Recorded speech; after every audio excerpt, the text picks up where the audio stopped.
Om Vasudeva Sutam Devam Kansachanuramardanam Devaki Paramanandam Krishnam Vande Jagadgurum. All of us are happy, I'm sure, to move into this third session, third day, evening in India and morning in United States, etc. And as all of us know, the general theme is emotional intelligence, the light that Bhagavad Gita throws upon this vital topic of human life. Every one of us wishes to be successful. We don't want to be a failure. Nobody likes to have his or her life messed up, as the slang expression goes. Just to be at peace, just to have no conflict, just to be happy about the way one is living itself is the true form of success. External factors change from person to person. They vary, as we know. And in this context of our life being successful, being meaningful, our life giving to us a certain satisfaction of how it is going regarding the way it is moving on. This topic of emotional intelligence is very important. Its place cannot be further uh, exaggerated. It is indeed to be understood as making a difference in every one of our transactions. So, friends, on the first day, we took a look at emotional intelligence in a general way, how it has several areas of skills that we need to develop, and how, if we develop those skills and if we do have adequate IQ, logical intelligence, the two together can catapult us to heights of true inner fulfillment. We regarded IQ in a general sense, and we identified that there are things to do within ourselves and there are things to do in relation to others. Accordingly, yesterday in the second session, our focus was emotional self awareness. That means our being aware not of what we are wearing or some stomach ache or leg pain, not something on the body level, but being aware of our emotions. Therefore, it is not general self awareness, it is emotional self awareness. And in this third session, taking it further, we are going to look at self management. And this self management also, let me clarify in no uncertain terms, self management is not managing ourselves in some other area, managing our physical health, managing our finances, managing our own home, managing our own nutrition, managing our own professional knowledge.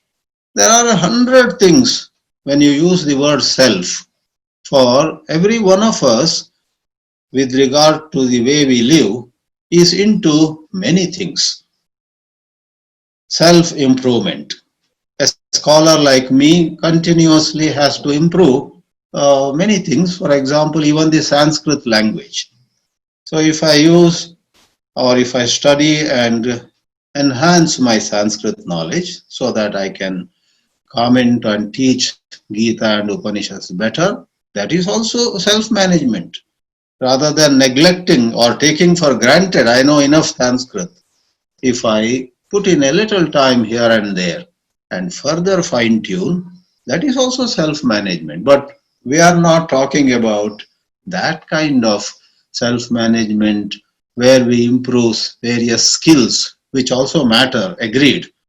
We are talking about in this session self-management in the context of emotions that arise in us. Happy emotions, sad emotions, angry emotions, jealousy, or low self-esteem, depression, variety of them. Indian literature, you know how they have talked about Nava Rasas. Even Hasya humor is a rasa. Some of us have a problem with that. At a place where we are not supposed to laugh, we get such laughter coming inside us, coming out. I was once punished when I was in ninth grade in high school. A friend of mine and I, almost for no reason, just laughed and we could not control. The biology teacher showed us the door. Both of us had to go out. So, Hasya Rasa, Shringara Rasa, Bibhatsa, Bhayanaka, Karuna, and so on. Ask a dance teacher, she will tell you what the nine rasas are and how abhinaya, how facial expressions or other, you know, ways of expressing those nine rasas is done in Bharatanatyam or Kuchipudi or any other, right? But here we are talking of dealing with our own emotions and managing them in such a way so that we do not run into more conflict, more dissatisfaction with our life. Rather, we rise in our happiness. There is a sense of, all right, now my life is on the right track, and so on. In order to arrive there, we are considering emotional self-management, not self-management in 100 other spheres which have their own place in life. So let me open at this time the first slide, and for that, multiple parent.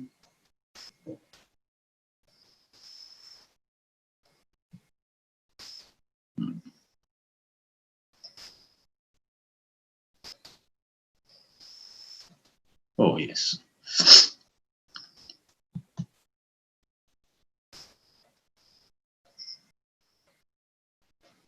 Hope everyone can see the slide. If you are not, Nimish or someone can. Yeah, we can see it. I learned the lesson yesterday. So, light on emotional intelligence, and in answer to can Gita help us enhance our EQ, and answering it in the affirmative, we say in this third session we can increase our skills of emotional self-management. So what does self-management mean in the context of emotions?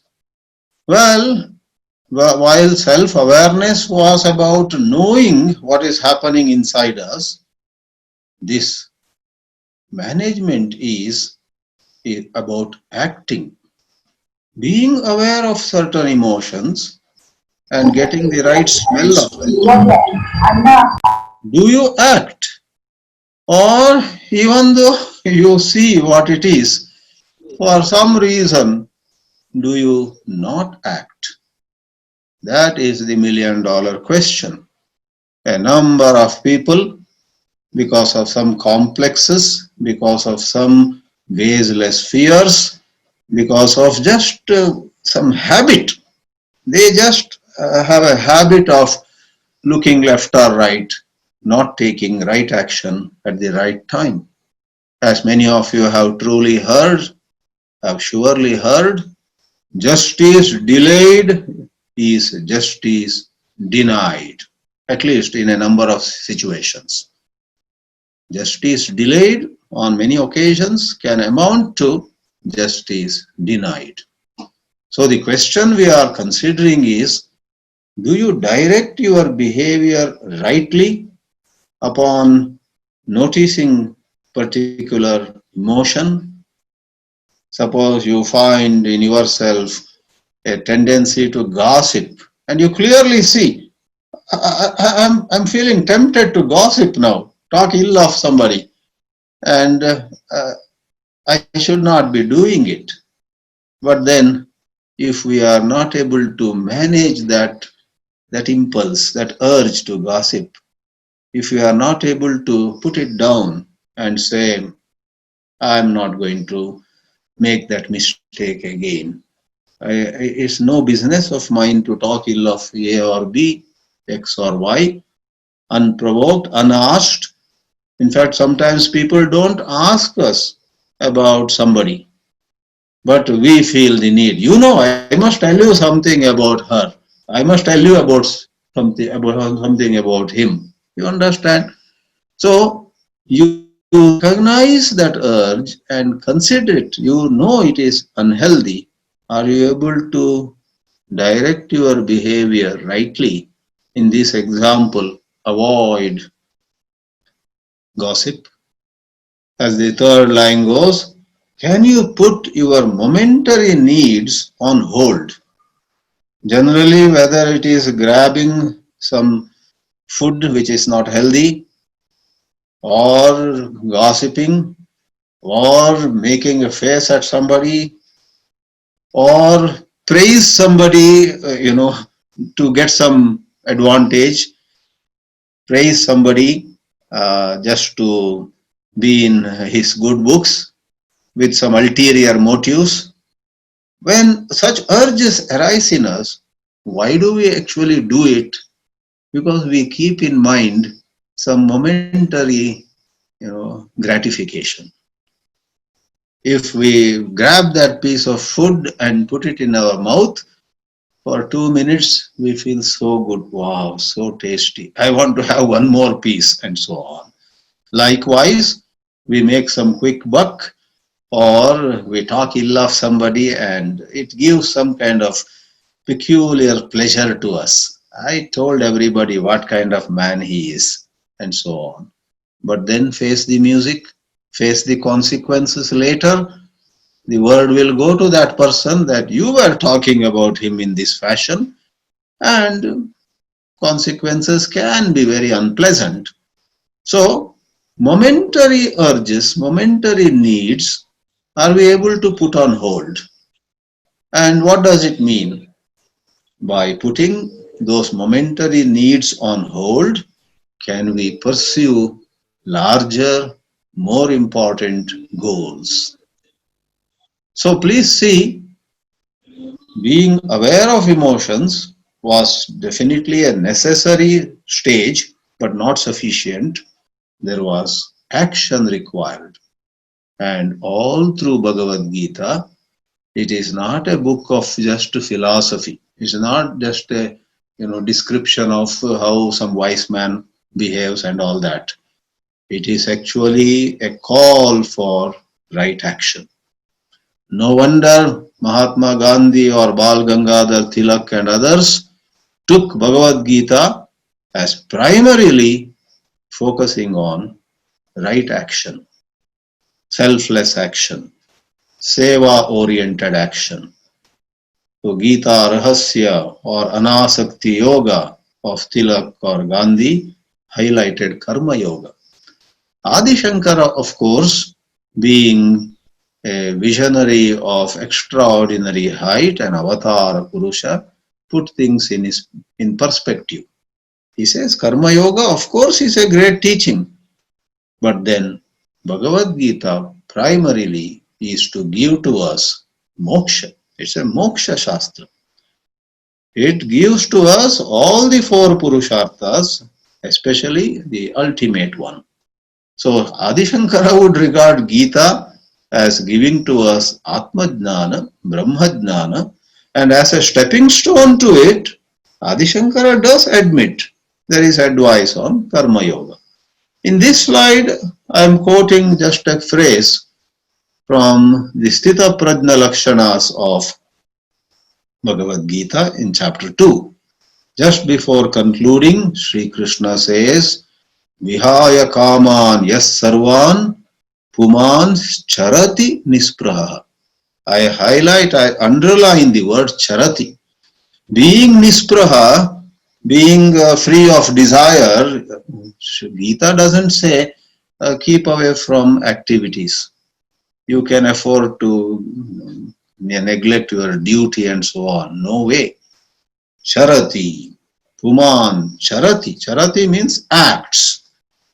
At a number of places, Sri Krishna says, having understood nobler values, act. Next occasion, next opportunity, act in a different way than how you did previously. Pumans charati nispraha. I am giving at random an example from this chapter or that chapter, but I wish to claim that all through the 17 chapters, 2nd through 18, Sri Krishna sprinkles these messages having that thrust. We must act. Karma jyayo hi akarmanaha. Action at any rate is better than inaction. Karmani eva adhikaraste, says Sri Krishna to Arjuna. Not in akarma, not in sannyasa, not in leaving the battlefield and going away. Therefore, no matter how old we are, even in age of 70 or 80, of course, our duties will be much less at that age, generally, typically, but there will be a few things which our own heart says, I should be doing this. These are my duties. And Gita says, do it. What you regard as your duty, you must do. And you must do, and how does emotional intelligence come into the picture here? If you are aware of emotions, you will know what is right and what is wrong, where to put the step forward and where to hold back. In fact, those who are able to, as yesterday we had used an expression, cut to the core of a feeling that arises in them, are able to make a change even at the last moment. There was a great poet in Sanskrit literature like Kalidasa, Bhasa and others. This poet was called Bharavi, and in one of his works he depicts a character, a certain king, young, married a few months ago, has suddenly got to face war on several fronts, and he leaves his capital and goes to the battlefield, and then from there he has to go to various battlefields, and he comes after many years. Many years later he comes back. And remember, those days there was no telephone, no email, no such communication. So he comes after some 15 or 16 years. And being the king of the country and having won all the wars in this story by Bharavi, our man, our king comes back and enters his own palace at midnight, goes straight to the Antapura, and over there, as he enters, he sees his queen with a young man on the bed. And he takes out his sword, that is described in wonderful ways by Bharavi. As he lifts the sword and is about to strike both of them, probably kill both of them, the young man and the queen, his eyes fall upon the wall of that inner chambers.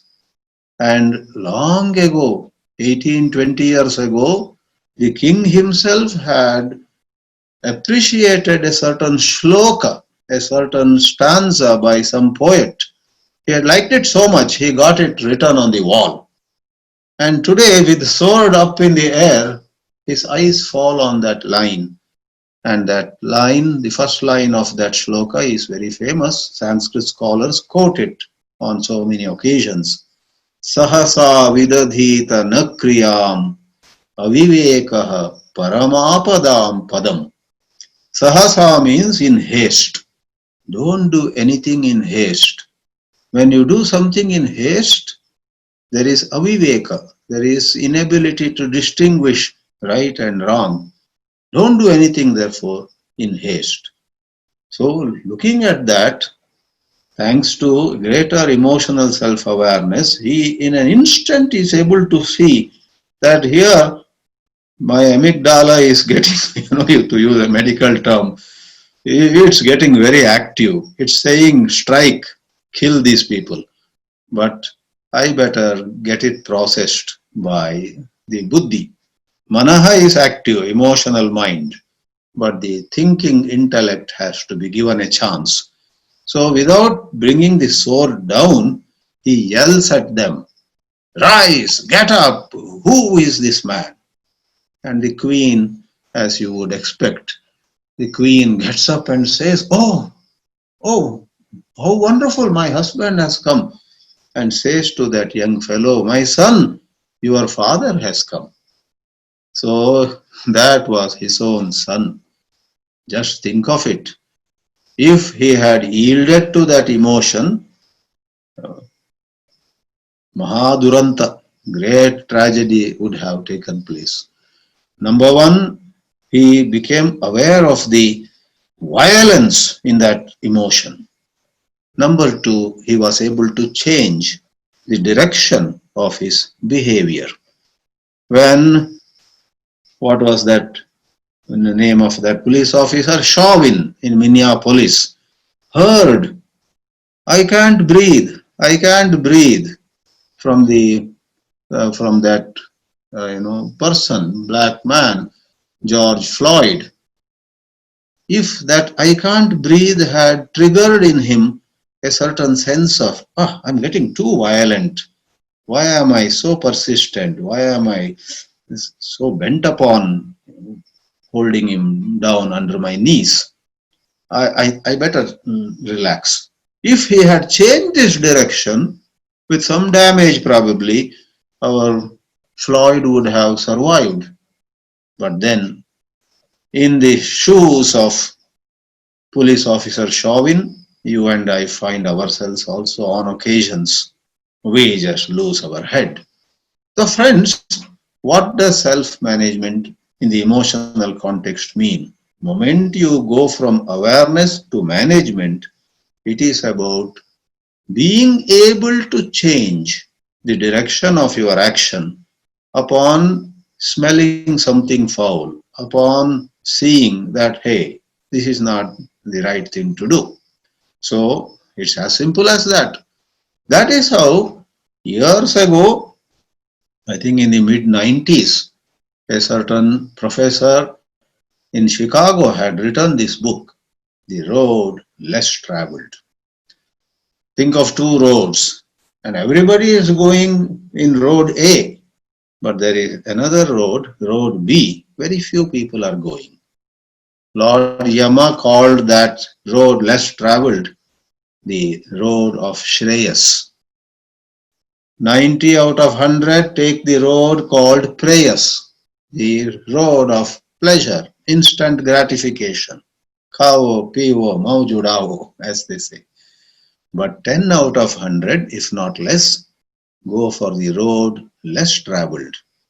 And I was very impressed by that book. I recommended it to many people, and I perhaps should read it once more. In fact, today I just took a look at Google, and I didn't know. Now on this book, The Road Less Traveled, there are so many videos.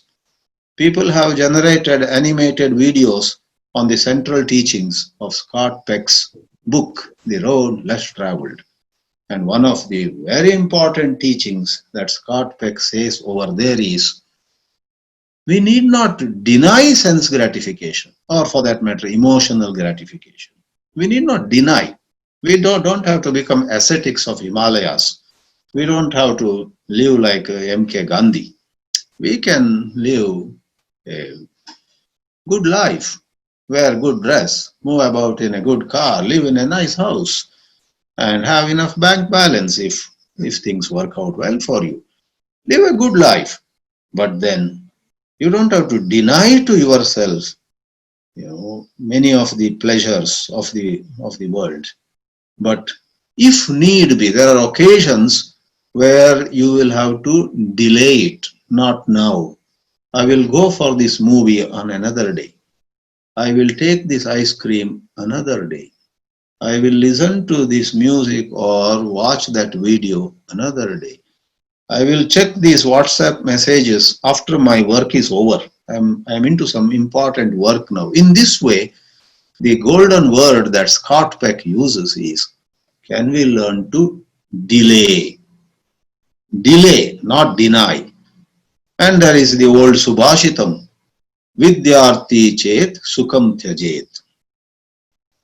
It is said, first line, Sukharthi chet tyajet vidyam. If somebody cannot delay the gratification of some enjoyment, he has to have it immediately. Then vidyam tyajet. You forget becoming learned. But if you are vidyarthi, if growing wise, becoming learned is truly important to you, you need to here and there. You need to, when there is a need to delay, you should be able to delay later. Vidyarthi chet sukham tyajet. Sukhartinaha kuto vidya. Vidyartinaha kutas sukham. It completes that Subhashita. So we have not only in Bhagavad Gita, but in a number of so-called Subhashitas, ample guidance on getting better in EQ. Of course, the critical issue is we may memorize the shloka, we may know all the parables and stories, but then do we act upon it? And do we really notice the emotions? Or do we just store it in our head so that in a speech or in an article or over a cup of tea, impress our friend circle with things that we know?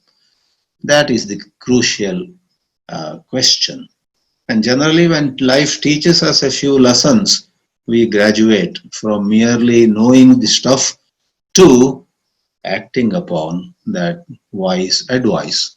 So here we have Bhagavad Gita guiding us on this delaying gratification, or what we earlier called holding back. The king with the sword up held back his hand, and rather than striking, just yelled at the queen and that young man, "Who are you? Rise, get up now," and so on, angrily, but did not bring the sword down. So holding back. Now, it's not just sense pleasure, as the points show here. On the plane or level of sense gratification, Gita tells us at many places, don't be a slave to sense pleasure. On the level of emotional gratification, in life, on many occasions, we are hungry for somebody to say we are so good. And we react too sharply when somebody doesn't appreciate us or makes a critical comment. You sing or you speak or you make a painting and somebody says, well, I think you can do better next time. Now you see emotions rising, you see that this man, how much art does he know? How much singing does he know to make this comment, right? So that's what I mean by emotional gratification. When somebody doesn't appreciate your drawing, your piece of art, or something you did, even if it's a cup of tea that you made and served your guest, and if that person drinks and says, well, my mother makes such good tea, I think you got to take a couple of lessons from her, and so on. You will get very agitated. So, emotional gratification is some love, some care, some praise, some appreciation that you and I desire. Who is free from it? All of us have that. Then there is what is called intellectual gratification. In a meeting, people don't agree with our opinion. Somebody finds fault with a view that we had expressed. Then it's not about being told you are so sweet, you are so handsome, you look so, etc. Rather, it's something intellectual.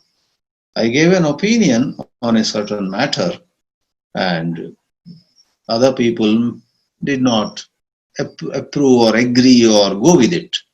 Then the ego in me gets hurt because I want to be regarded as knowledgeable. I want to have my opinion accepted by all. And when that doesn't happen, then our ahankara is hurt. So once more, Bhagavad Gita touches on this at many places, but as examples, just from here and there at random. You have in the third chapter, Lord Krishna giving the hierarchy. Indriyani mano buddhihi asyadhishtana muchyate etair vimohayatyesha jnanamavritya dehinam, etc. And then in the 41st shloka, which I have drawn from, he says, all these intellect, mind, and then the senses are the grossest. Start with the easiest, get a good handle on that, and then move over to harder challenges. Just as a boy who is weak in mathematics has to be first excellent, has to be first very well versed with the multiplication, division, and such things. He should not look left or right when these basic functions are in question. Then that boy can get better in trigonometry, in geometry, and advanced algebra, and all those things. In every subject, in every field, what is easy has to be brought under our grip. We need to have a degree of proficiency, then we can go further. So Sri Krishna advises Indriyani Adav. Look at that word Adav. Adav is the Saptami of Adi. Adi means beginning. In the beginning, ensure that you have a high degree of control when it comes to sense gratification. Once more, it doesn't mean don't eat delicious food or don't listen to melodious music, don't never use air conditioner, etc. Never turn fan on, bear with the heat. No, that is all silly. All that is meant is not to be enslaved. Eknath Ishwaran used to say, can you stop one bite before you are full when a delicious meal is served? Meal is so delicious. Somebody like me, a South Indian living in North India, suppose I, after many months, now Corona has locked me up in Himachal Pradesh. It's a long time since I ate one nice masala dosa. A Madrasi, what more would he want? If I were to get somewhere, Ishwaran would say, Swami, enjoy the dosa, take a second one, but then you stop. Don't go on. Can you stop one bite before you are full? How kind, how considerate. That is self-control. Nobody is saying don't enjoy life, but one must know the maryada. One must know the limits. So likewise, the whole teaching of Karma Yoga, dear friends, is actually holding back from a very, very strong urge that all of us have within us, the desire for results, the desire for quick success, the desire for appreciation coming our way without any delay. And if people don't appreciate, after 3 days, after 5 days, suppose our heart sinks. I did so well, but nobody is saying one good word, and so on. That is what Sri Krishna objects to. So in the shloka I have chosen, chapter 5, verse number 12, there is this beautiful contrast. Who is a yukta or yogi? Who is an ayukta or a disintegrated person? Yuktaha karma phalam tyaktva shantimapnoti naishtikim ayuktaha kamakarena phale sakto nibadhyate. This is on the emotional level, because wanting appreciation, that too very quickly, not patient enough to wait for it, that is nothing but going with a begging bowl for emotional gratification. And Falatyaga, which is the core of Karma Yoga, do your work, do it very well, and don't make a big issue whether the other side appreciated or rewarded you adequately and so on. Act on it. Suppose twice, thrice, or four times you did something and you are not compensated for all your effort, then you are free to, think of changing the place. But don't have in your heart any rancor, any negative emotion about these people. Just say that, well, they somehow could not appreciate my work. I'll go somewhere else where somebody will understand. But I have nothing against these people. It's fine. This is something, as they call it, God's will or so on. I connect that Falatyaga, which is technically giving up the insistence on praise, appreciation, and material rewards, etc., keeping our bosom free of negative energy when we are not uh, given the phala, that I connect with emotional gratification. And Sri Krishna says, hold back. Even as your heart is about to sink, hold back and just see what can be done and do it. If in some company somebody is not given the rise or raise, even given the raise at the right time, Karma Yoga doesn't say he should not quit that company. Suppose he has opportunity somewhere, he may go. But Karma Yoga says, on that score, don't allow hatred or disgust, etc., to spoil, to vitiate the atmosphere in your heart. So, Karma Yoga is to be properly understood, not to be misunderstood. And coming to ahankara, that sense of self-esteem and some kind of, I am the expert here, I am knowledgeable, etc. There is a beautiful portion in the 18th chapter where among doers, kartas, karta is a doer, whatever work one is doing. Somebody is a teacher, teaching is his work. Somebody is a businessman, trading is his work. Somebody is a physician, helping patients get cured is her job. So whatever is our job, when we are doing our job, though society may look at us with awe, depending upon the quality of our mindset, we could be sattvic, rajasic, or tamasic. And all the three are described by Sri Krishna. And the one I have quoted, the 26th verse of that last chapter of Bhagavad Gita, says, Mukta Sangaha Anaham Vadi Dhruti Utsaha Samanvitaha Siddhi Asiddhyoho Nirvikaraha Karta Satvika Uchyate. If you have a team, especially if you have some volunteers, you want to guide them, you want to motivate them, share the insights contained in this shloka with those volunteers. Mukta Sangaha, unattached to the outcome. I am going to give my best because this is a noble cause. Whether I succeed or fail, we will see later. That kind of spirit. And Anaham Vadi, no ahankara. Our ahankara, our self-esteem, our self-worth, our wanting to be somebody in the town, somebody in the society, it's there in all of us, but to desire the gratification of that particular urge could be a big problem. Therefore, it is said, be anaham vadi. So, emotional self-awareness, yesterday's topic, throws light upon those urges as they arise. We need to smell them. We need to taste them. Oh, This is the kind of emotion that is setting my house on fire.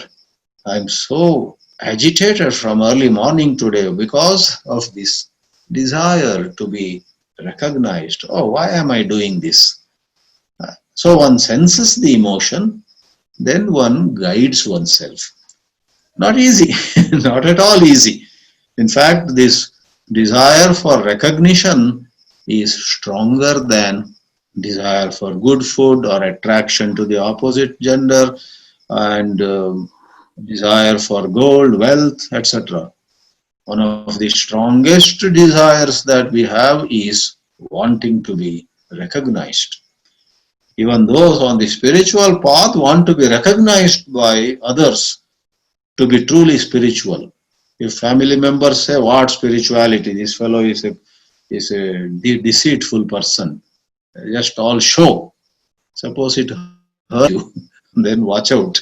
Quite possibly, though your being spiritual is a good thing, quite possibly, along with your being spiritual, you are entertaining some desires of family members or neighbors or whoever, here and there, giving a compliment to you. She is very spiritual. This man is, in our town, this man is most spiritual. Some such comments and compliments, suppose you are seeking, that there is a problem there. So, Gita advises us on examining, detecting those sentiments, and then that is the major step, then gently persuading ourselves not to go further on that demanding sense pleasures, demanding emotional gratification, demanding praise, recognition, etc., is different from a general sense of feeling happy. All of us feel happy when somebody praises us. That is natural. Somebody praises us, we are happy. But if we are able to forget it in half an hour and mind our business, then we are, healthy. But next 3 days we tell everyone, were you there when that man praised me? I was recognized. Then that you are sticking, you are getting attached to that kind of gratification. So going further, it is in Bhagavad Gita that much guidance is given to us about right response. We already said change the direction of your behavior. In other words, what it boils down to is self-management is about mature responses to situations. You and I, time and again, come across situations. For example, My microphone is... For example, we are in a meeting. For example, we are into some interaction with somebody in a corridor. It doesn't have to be a formal meeting in a boardroom or somewhere. Corridor of some place, we have an interaction. Now, if we are so full of our own thoughts and we don't listen to the other person, then there is a problem. Do we listen with patience and understanding? Do we respond with knowledge and wisdom? Or we just respond mechanically? They ask us some question and we say something else, like people hard of hearing, Like two deaf people meet in front of a temple. Both are deaf. So one person is coming out and the other person is going towards the temple. So A is coming out, B is going towards the temple. B asks A. My audio and video both have... Somebody doesn't get audio or video. Is it so for all or is it her machine's problem? It is clear, we can hear clearly from this. It's fine, Swamiji. We can hear. Instrument. Yeah, Rajni can hear, no problem. Like from Kentucky, I think she has. Maybe you can send a chat message to her. She is active on the chat box. And Okay, Swamiji. Just say, Madam, please check your own connection or speaker and microphone. Basically, speaker and okay. Yeah. We can hear you good. Good. Thank you. Yeah, you are all able to hear. You are able to see this screen and see me in a corner too. I cannot hear. Yeah. Now, if I reply also, she won't. Please check your set. We all can hear. No, we can hear clearly.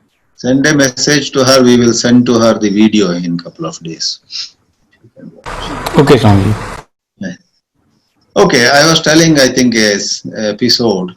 A was coming out and B is going towards the temple. And B says, "Oh, did you go to the temple?" And A did not hear. He loudly says, "No, no, no, no, no. I went to the temple." Then, as though that is not enough, B says, "Oh, really? I thought you had gone to the temple." So they are not hearing what the other person is saying. So that is, of course, the extreme. In our case, we do hear in interactions, in meetings, but we are not really listening. We are not taking cognizance of certain important points. Do we respond with knowledge or wisdom? In fact, I must add here, sometimes in a meeting, somebody says something and it upsets us. And that is when things start going wrong. Emotional intelligence requires, or the self-management requires that, though we are upset, as the third bullet shows here, we need to separate our emotion of being upset and separate it from the logical functioning and listen to his full account. Okay, go on. Okay, tell me more in this way. We hear him out. We hear her out fully. Many of us, when we are upset, we feel like getting up and walking away from the meeting and so on, which may have to be done in some extreme, genuine cases. We are not saying there is a standard rule for everything. But watch out. Have you been hijacked by your emotions? In Bhagavad Gita, we have wonderful guidance on how we must respond, especially in the example I am giving on the level of speech. Chapter 17, verse 15. In fact, there are 3 shlokas talking of tamasic forms of living, rajasic forms of living, and sattvic forms of living, and so on. With special focus on speech, there is a half a shloka. Anudvegakaram vakyam satyam priyahitanchayat. 4 criteria are given by Sri Krishna. What we speak should not agitate people. Or if people in the meeting are already agitated, we should not add fuel to the fire. Secondly, what we speak should be true, satyam. Thirdly, it should be priyam, wherever possible. Sometimes we have to speak the unpleasant truth. That is sometimes unavoidable.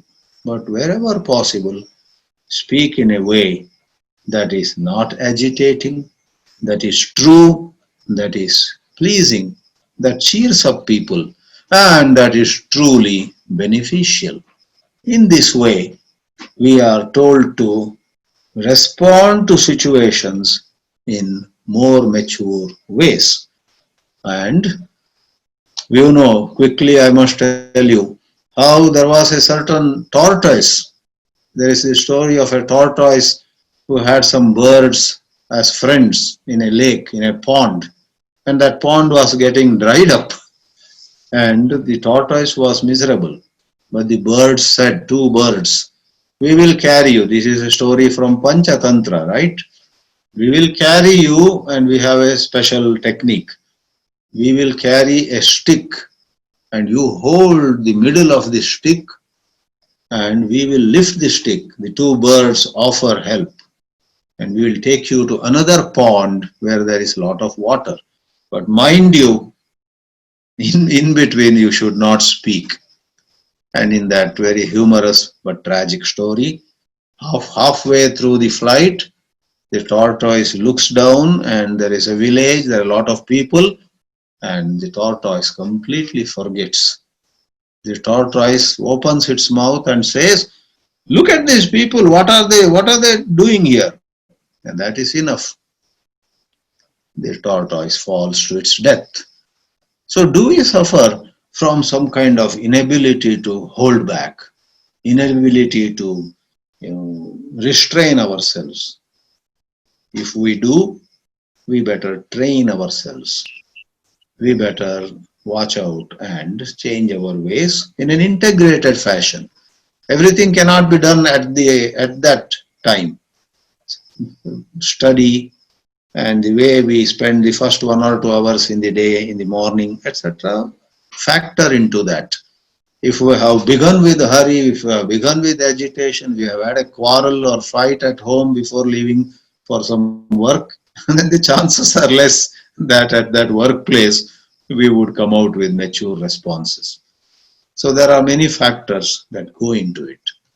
Now, I want to point out in another 5 minutes before drawing to a close of this presentation, I want to point out that by and large, we, the humanity, have a major problem. We are caught in a vicious circle. We do something immature, some bad word comes out of our mouth, or sometimes even a gesture, a physical gesture could be very unhealthy, immature actions. And then we face the music. Whether others really take it to heart or not, our own conscience suffers. We feel guilt, we feel shame, we feel anger. Whatever it is, when we have housed these negative emotions in our heart, for next few days, we are in a bad mood. And it is in that bad mood that we again act immaturely in another upcoming situation. So wrong action leading to an agitated mind, and the agitated mind leading to yet another wrong action. I'm calling this a vicious circle. Just as you throw something up, it falls back. Throw something up, falls back. But in physics, there is something called escape velocity. They send a rocket which does 1 or 2 rounds around the earth, and then I think it gathers some momentum and it is freed from some burden and it gains what is called escape velocity. With the escape velocity, it breaks free from the gravitational field of the earth. Likewise, can you and I free ourselves from the clutches of this vicious circle? On the highest level, let me mention something on the highest level, then I have just one more slide talking about an integrated approach. On the highest level, Lord Krishna says, I'm calling this highest level because most people are not capable of it. But it is the highest, the Ramabana finally. What is that? In the language of devotion, yeah, hold God and all that. But in the language of meditation, in the language of wisdom, it is said like chapter 6, 25th verse, Atma samstam manakrutva na kinchidapi chintayet. Why do you go round and round and round in thoughts? Chintayet, chinta means thoughts. So you are stuck in thoughts. Give a break. Be the witness. Be the self. Be the pure awareness. Let the mind do anything. Let it continue with its monkey tricks. But you say, I am not with you today. You stay as the self. Not easy, because for us, thoughts are so tempting. Painful thoughts also. Very, very, thoughts that make us suffer. We are in love with those thoughts also. A contradiction really. But we are in the tight grip of thoughts. But with Shravana, with Manana, with Satsanga, We learn the art. Here and there we get glimpses of how nice it is to be free of thought. Great Mahatmas like Ramana Maharshi were said to be free of thought. Chinta vihinam hradi chintayami, says one of the dhyana shlokas upon him. Oh, I think of you. You are one with no thoughts, gently gazing at a visitor with no judgment, with no evaluation. So if this is the highest level, to be Atma Sanstha, that is anchored in the pure self-knowledge, what are the other levels in Karma Yoga? Let us not forget, we should not compartmentalize so-called spirituality from our daily life. Whatever duties we have taken up, we have to do them, we have to do them well. So work, whatever, as I said, as we get older or in certain circumstances, our duties may be less. Doesn't matter, even those one or two duties, one or two commitments, one or two promises we have made. Even if 100 times we fail, we should get up and roll up our sleeves and try to discharge our duty well. Spiritual practices in chapter 4, there are so many spiritual practices which are presented by Sri Krishna. Dravya yajna, stapo yajna, yoga yajna, statha pare, swadhyaya jnana yajnascha, yataya samshita vrataha, and pranayama is talked about, or upavasa is talked about. Some 12 yajna, the word yajna there means spiritual practice. Some 12 spiritual practice. And after that Sri Krishna says there are many more. Evam bahuvida yajnaha vitataha brahmano mukhe, he says. Then there is Bhakti Yoga in all the chapters, holding God. Sri Ramakrishna used to say, when one hand of yours is at work, hold God with the second. And when the work is over, hold God with both your hands. What a sweet advice. And in Jnana Yoga, listen to beautiful, clear expositions of the Vedanta, Dvaita or Vishishta Dvaita or Advaita, doesn't matter. They are all beautiful outlooks. Madhva, Ramanuja and Shankara have explained the message of the Gita or Upanishads in wonderful ways. A proper study, Jnana Yoga, gives to us a different perception about the world, about yourself. Then the emotions become child's play for you to handle. In this way, friends, Bhagavad Gita has plenty of advice on self-management. We must ensure that nothing remains bookish. There must be sincere self-application. Om Namo Bhagavate Vasudevaya.